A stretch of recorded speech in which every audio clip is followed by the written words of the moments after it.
यहां पर हम लिख देंगे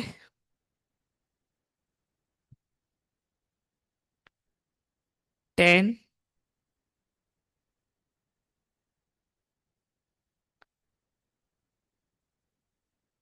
theta -2 theta is equals to 0। एक फंक्शन, अब ये -2 थीटा यहां चला जाएगा। अब देखते जाएं भाई, 10 theta is equals to 2 theta.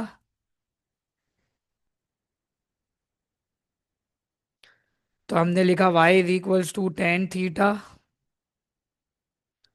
y is equals to 2 theta.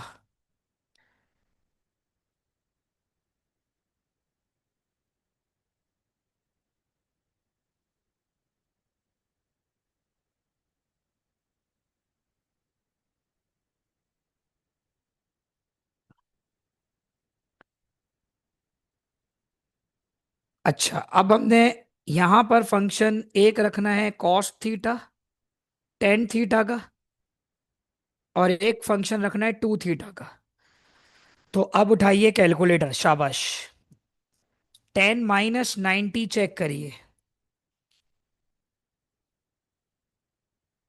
10 - 90।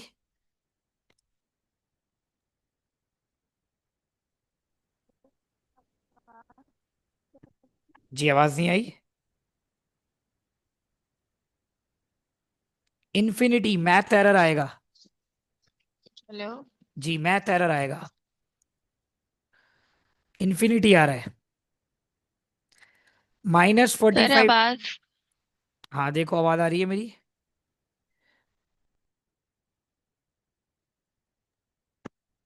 जी।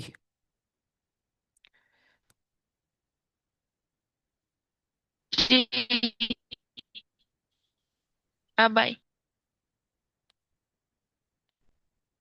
अच्छा, अब देखिए भाई, -45 डिग्री पे क्या आ रहा है, जरा देखिए।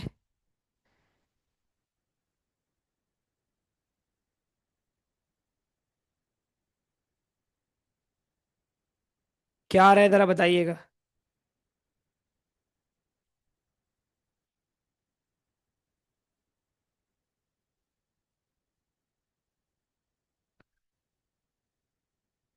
अच्छा लेकिन -10 -45 पे आ रहा होगा 1। 10 जीरो पे आता है 0। 10 45 ये 1 आएगा। ये -1 आ रहा होगा, देखो जरा। और ये इन्फिनिटी अगेन आ गया। ठीक है।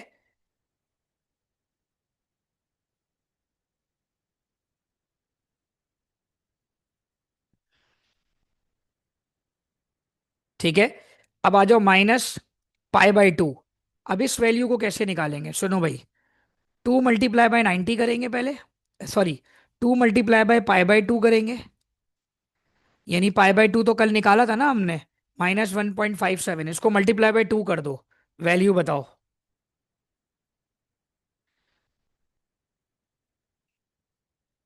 जी जल्दी, क्या कह रहा हूं मैं? -π/2 कल निकाला था, -1.57। इसको ×2 कर दो, बताओ आंसर क्या आ रहा है।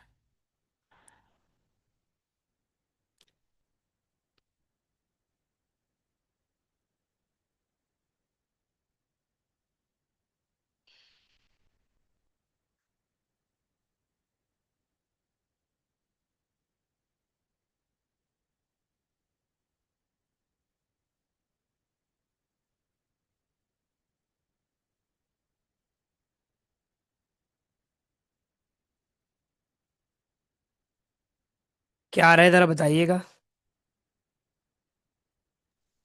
फिर से बोलिएगा सर। माइनस वन क्यों सर, पॉइंट आवाज नहीं आ रही है आपकी? अब देखो, आवाज आई? हेलो? हेलो? हाँ, आवाज आ रही है? हेलो?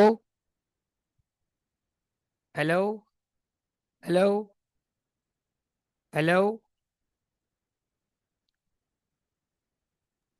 हेलो। जी आवाज आ रही है? तो एक दफा फिर क्लियर करें। हमारे पास ग्राफ में क्या होता है? 10 थीटा -2 थीटा। ये हमारे पास है ग्राफ। ठीक है। हमने एक फंक्शन को दो हिस्सों में डिवाइड किया, ten theta is equals to two theta, y is equals to ten theta and y is equals to two theta. ठीक है, तो हमने उसी तरह टेन की वैल्यूज निकाली, लेकिन माइनस पाई बाई टू और प्लस पाई बाई टू पे टेन इनफाइनाइट होता है, मैथ एरर आएगा आपकी कैलकुलेटर में। बकिया दो हमने इसी तरह निकाल लिए, तीन। फिर टू थीटा को सॉल्व करने का तरीका है, पाई बाई टू को पहले पॉइंट्स में कन्वर्ट किया, तो ये आया 1.57, इसको मल्टीप्लाई बाई टू कर दिया, तो हमारे पास आ गया -3.14।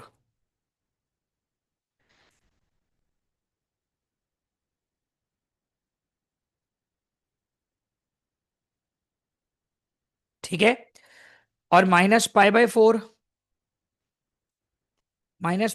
को भी मल्टीप्लाई बाई टू कर देंगे तो ये वैल्यू आ जाएगी। सही है, तो इसी तरह जीरो के साथ करेंगे तो जीरो आएगा।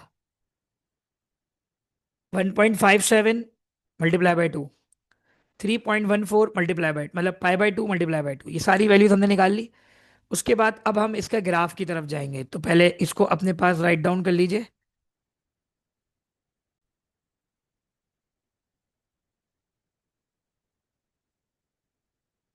अब देखो भाई, ये हमने इसकी थोड़ी सी मार्किंग चेंज करनी पड़ेगी,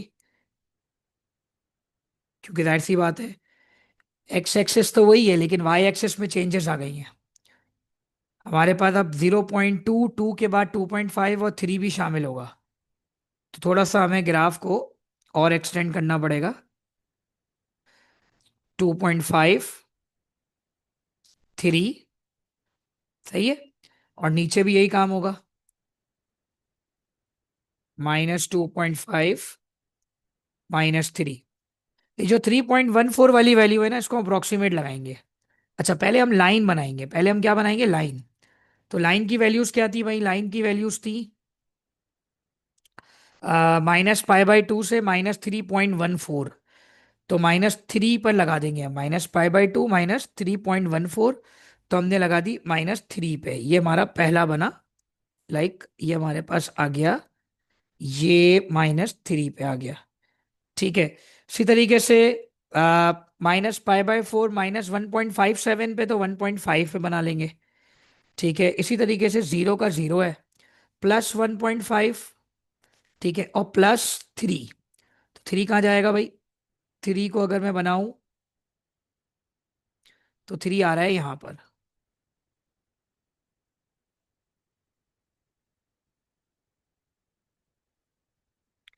ठीक है, अब इस पे तो मैं एक लाइन बना सकता हूँ, ड्रॉ कर दूंगा एक लाइन, और जब ये लाइन ड्रॉ करूंगा तो मेरे पास इसका कर्व आ जाएगा। ठीक है, तो लाइन ड्रॉ कर रहा हूं मैं,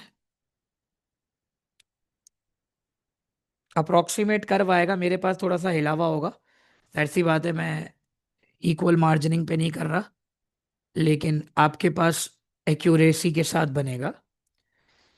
ठीक है, और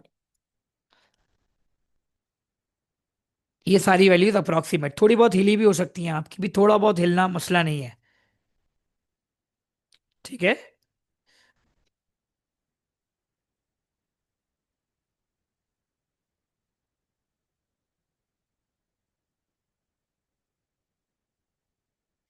अच्छा, अब बनाना है कर्व। अब बनाना है कर्व, कर्व कैसे बनेगा अब उसका भी तरीका देख लीजिए। कर्व का पॉइंट कम है तो ज्यादा नहीं है, तो पहले तो इनफाइनाइट आ रही है, पहले कौन सा पॉइंट है, इनफाइनाइट। इनफाइनाइट का कर्व क्या होता है भाई, आप डॉटेड लाइन बना दोगे -पाई बाई टू पे। ठीक है, और पाई बाई टू भी इनफाइनाइट है, इस पर भी डॉटेड लाइन बना दोगे ऐसे। ठीक है, अब हम जाएंगे ब्लैक, यानी हम कर्व पे जाएंगे, कर्व पे, तो कर्व पे कैसे जाएंगे, -पाई बाई फोर जो है वो -1 है, ये जीरो है, और ये +1 है। तो ये ग्राफ कैसे बन रहा है जरा नोट करिएगा। यहां से ये बनेगा ऐसे हाथ से, इस तरफ जाएगा, और ये इधर आके रुक जाएगा,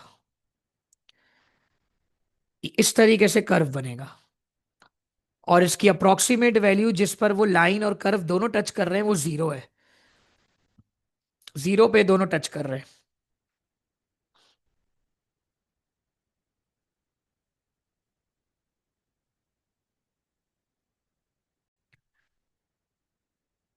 तो इसमें हमें अब जो नया क्वेश्चन मिला है इसका थोड़ा ग्राफ डिफिकल्ट है। इसको हमें ग्राफ थोड़ी सी एक्सटेंड करके बनाना पड़ेगा, क्योंकि देखो यहाँ पर क्या है, कॉस का जो ग्राफ होता है ना वो अक्सर बड़ा बनाना चाहिए, क्योंकि कॉस की वैल्यूज इंटरसेक्शन में थोड़ी मुश्किल होती हैं। तो कॉस का ग्राफ थोड़ा सा डिफिकल्ट होता है। हम क्या करेंगे, जैसे -90 से +90 बोला था ना, तो हम थोड़ी ज्यादा वैल्यूज डोमेन की रखेंगे। जरूरी नहीं है कि आप वही रखें। अप्रोक्सीमेट ग्राफ होता है, तो उसमें आधा रखने का तरीकेकार क्या होगा, अब आप वो देख लीजिए। सिर्फ कॉस के ग्राफ में होगा साइन नॉर्मल होगा, और टेन भी नॉर्मली भी, ऐसा कोई मसला नहीं है। ठीक है, इस वाले कॉस में। अच्छा, अब हमने क्या किया,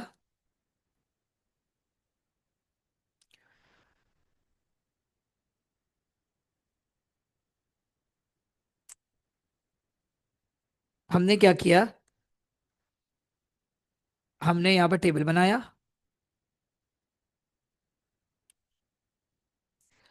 ये तो एक्स हो गया, ये कॉस एक्स हो गया। ठीक है, ये बनेगा -180, और -135 को हम क्या कहते हैं, जरा रेडियन में कन्वर्ट करके चेक करना। 135 multiply by pi divided by 180। Check करो इसमें क्या वैल्यू बनेगी रेडियन में। फिर आएगा -90, -45, 0, +45, +90, sir divide by. Multiply by pi divide by 180, ये करके देखिए।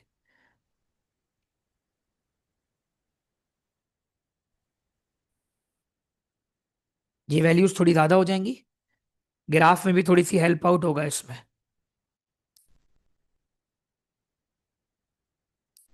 3/4 पाई। 3/4 पाई यानी 3 पाई/4। तो ये माइनस के साथ होगा, ये प्लस के साथ होगा। ठीक है, इसी तरीके से कॉस की सारी वैल्यूज अब हम निकाल लेंगे यहाँ पर, ठीक है ना। अब जा रहे हैं हम दूसरे ग्राफ की तरफ। सर इसमें वैल्यूज ज्यादा क्यों लिखी हैं? मैंने कहा कि इसका इसमें ग्राफ तो ना, जीरो से पहले भी दो थी, बाद में भी। हाँ देखो इसकी तरतीब क्या होती है, तरतीब को समझना बेटा। तरतीब होती है 45 45 का गैप, पहले आपने 45 लिखा था ना पाई/4, फिर 45 का गैप 90, फिर 45 का गैप 135, फिर 45 का गैप 180। तो हम माइनस में भी ना -180 शुरू करेंगे, -135, -90, -45, फिर 0। अब आप इधर से देखो रिवर्स, 45, 90, 135 +180। तो इस तरीके से हमें ज्यादा वैल्यूज रखनी पड़ेंगी इसके अंदर। ठीक है, तो उठाइए सर कैलकुलेट। इसी वैल्यूज को डिग्री में नहीं लिख सकते हैं हमें? नहीं, रेडियन में सवाल कह रहा है तो सवाल में लिखना पड़ता है हमें रेडियन में। कैलकुलेटर में डिग्री में लिखकर आप आंसर निकाल सकते हो। जैसे कॉस -180 निकालो, क्या आ रहा है। कोस माइनस -1। -1 आ रहा है ना। ठीक है, तो हमने, एक मिनट जी, क्या आ रहा है, -1। अब नेक्स्ट वैल्यू निकाल लो, cos -135,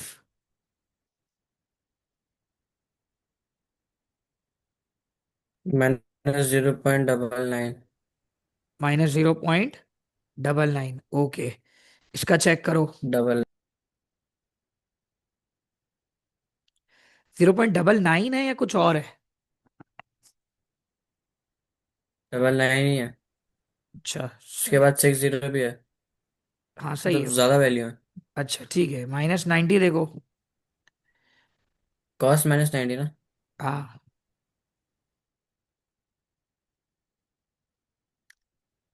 0.448 minus point 448 444, okay. Minus -45 देखो।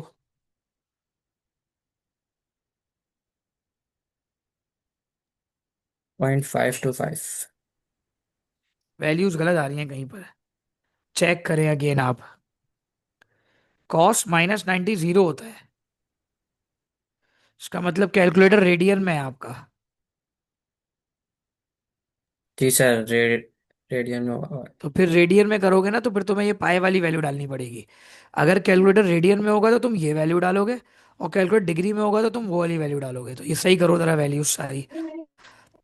कॉस माइनस कॉस -135 डिग्री में कन्वर्ट करके डालो, क्या आ रहा है?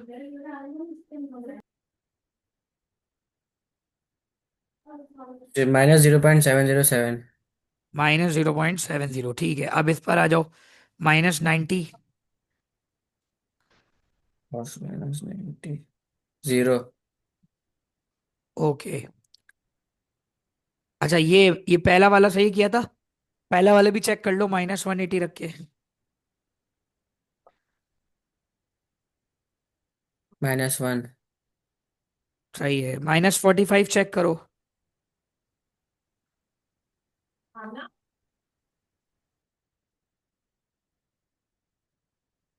0.707। माइनस प्लस में। प्लस में। सही है। कॉस जीरो की वैल्यू 1 होती है। तो 0.707 पाई बाय 2।